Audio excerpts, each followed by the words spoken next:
Cette semaine, on va parler faux sucre. Des épices et des tas de bonnes choses. Tels étaient au départ les ingrédients choisis pour créer des boissons saines. Mais accidentellement, le professeur Utonium ajoute un autre ingrédient à cette mixture. L'aspartame. Et c'est ainsi que naquirent globalement tous les sodas, ou plutôt les pisses de chimistes zéro qui vont finir par nous refiler le cancer.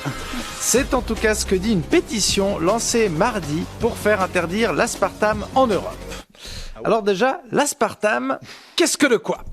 L'aspartame, ou comme on la surnomme délicatement E951, c'est une molécule synthétique qui remplace idéalement le sucre, puisque, je cite, son pouvoir sucrant est 200 fois supérieur. Pardon, mais le pouvoir sucrant, c'est quand même pas ouf comme pouvoir. À l'Académie des X-Men, celui avec le pouvoir sucrant, c'est pas lui qu'on envoie en premier pour défoncer Magneto, hein. Bon alors, pour détruire notre ennemi, on a Wolverine, qui peut le griffer, ou Cyclope, qui peut le réduire en cendres avec ses yeux laser, ou sinon il y a Spartan.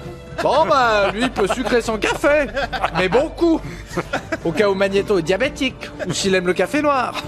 Non, mais l'aspartame, c'est surtout dans la vraie vie que c'est dangereux. Oui, enfin apparemment, en 2023, l'OMS l'a classé dans les produits peut-être cancérogènes. Une classification qui, il faut le dire, fait pas très sérieux. Peut-être cancérogène, bah, c'est la catégorie qui est entre faut voir, et la catégorie pas top, mais bon. Ah, c'est ça, en fait, tout le débat autour de l'aspartame. Est-ce que c'est mieux ou pire que le sucre ? Et c'est dur d'être catégorique parce que et le sucre et l'aspartame sont massivement utilisés par l'industrie agroalimentaire, industrie qui finance des études pour défendre ces substances. En gros, l'aspartame c'est dangereux, mais un peu moins si c'est Nestlé ou Coca qui posent la question. Hein, les industriels, ils sont là. Il y a combien de pourcents de risque d'avoir un cancer ? Puis les chercheurs, ils répondent ça dépend, vous financez combien de pourcents de l'étude ?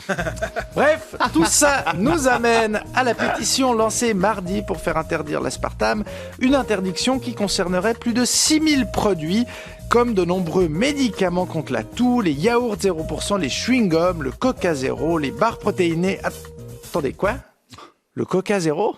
Non, touche pas au Coca Zéro. Hein, c'est quoi les arguments pour faire interdire l'aspartame ? Blablabla, les produits avec du faux sucre se font passer pour des produits santé. Mais est-ce qu'on pourrait arrêter 2 secondes de nous prendre pour des turbos-teubés ? Non, parce que zéro ou pas, c'est du Coca. On n'est pas cons. On sait que c'est pas bon pour la santé. Tu peux déboucher des chiottes ou dérouiller des pièces de moteur avec du Coca. Évidemment que c'est pas bon. Non, et puis même l'aspartame, on se doute bien que c'est pas hyper sain. C'est abrégé E951. Tout ce qui est E950, j'ai regardé, c'est des modèles de Mercedes.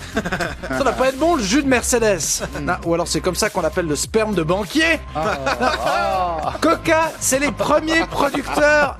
Coca, c'est les premiers producteurs de plastique dans le monde. Cette semaine, on a appris qu'on avait l'équivalent d'une petite cuillère de microplastique dans le cerveau. Finalement, peut-être que l'aspartame, c'est encore le truc qui nous tue le plus lentement dans le Coca. Non, on touche pas au Coca Zéro. Hein, de toute façon, quoi qu'on mange ou qu'on boive, c'est pas bon. Dans la nature, on est au stade des polluants éternels. Donc, tant qu'à faire, laissez-nous l'aspartame et les cancers provisoires. Parce qu'on sait quand on boit du Coca Zéro, on sait qu'on va le choper comme tout le monde, notre cancer.